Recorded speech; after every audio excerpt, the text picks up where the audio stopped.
여러분 안녕하세요. 오늘부터는 새로운 문화살롱 컨텐츠로 뵙게 되었습니다. 제가 지난번에 광고를 했듯이 오징어 게임을 복음의 시각으로 한번 살펴보려고 합니다. 많은 관심 부탁드립니다. 특별히 요즘에 조회수가 많이 안 나오고 있습니다. 여러분들 많이 이제 시청해 주시길 바라며, 여기 보세요. 우리는 깐부지 않습니까? 그러니까 여러분들 부족하더라도 많은 시청 부탁드립니다. 주인공 성기훈은 회사 구조조정으로 실직을 당합니다. 그 이후에 치킨집과 분식집을 열었으나 크게 실패하게 되죠. 결국 이혼까지 하게 됩니다. 여기서 기훈은 일생일대의 가장 큰 잘못을 하게 되는데요. 그것이 무엇일까요? 그것이 바로 도박입니다.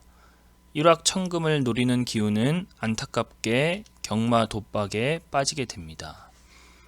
결국 사채업자에게 돈을 빌려 도박에 걸었지만 실패하게 되며 빚쟁이에게 쫓기는 신세가 됩니다.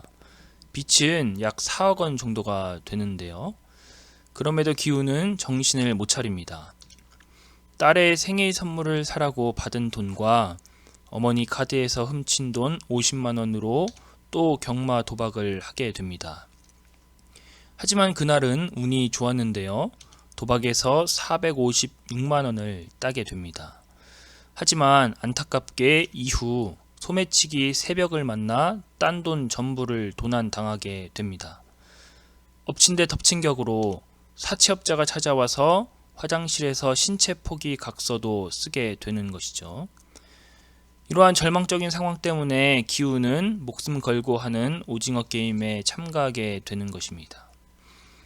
오늘 살펴볼 교훈은 이겁니다. 먼저 악순환의 고리를 끊어야만 하는 것입니다.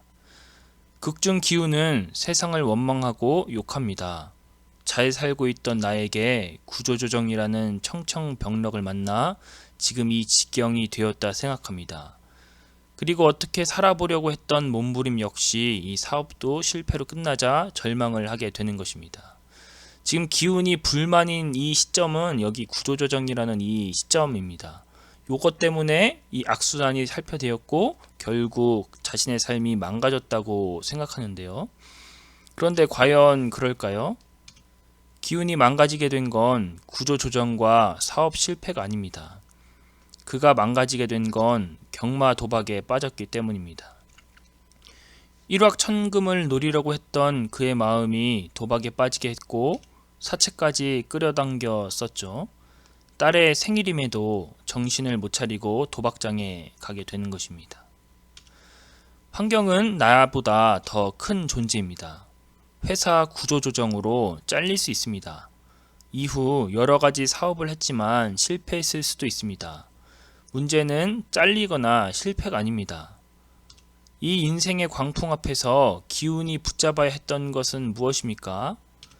도박이 아니었습니다. 다시 재도전하는 것이었습니다. 그가 선택한 도박은 절망스러운 현실에 대한 하나의 도피처였을 뿐 절대 해결 방안이 될 수 없었던 것입니다. 시편 106편 9절에 이에 홍해를 꾸짖으시니 곧 마르니 그들을 인도하여 바다 건너가기를 마치 광야를 지나감 같게 하사 말씀합니다. 여기서 지나감이란 말은 원문이 가진 의미를 잘 담아내지 못했는데요. NIV 성경을 보면 이 부분을 브렉스루라는 말로 씁니다. 이 돌파하다라는 의미죠. 그리고 이 돌파하다라는 의미가 원문에 보다 좀 가깝습니다. 오징어 게임의 주인공 기훈은 자신의 절망적인 상황을 돌파했어야만 합니다. 하지만 도박으로 회피함으로써 더 큰 악순환의 고리에 빠지게 된 것입니다. 하나님께서는 광야를 지나길 원하십니다. 그런데 그 지나감이 그냥 가만히 앉아서 지나가기만을 바라는 수동적인 의미로서의 기다림이 아닙니다. 돌파하길 원하시는 것입니다.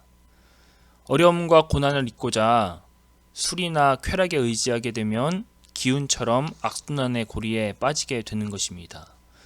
이번 한 주 사시면서 모든 어려움과 고난을 하나님을 의지함으로 돌파할 수 있는 그런 저와 여러분들이 되시길 바랍니다. 그러면 계속해서 많이 기다려 주시고 우리는 깐부지 않습니까? 많이 애청해 주시기 바랍니다.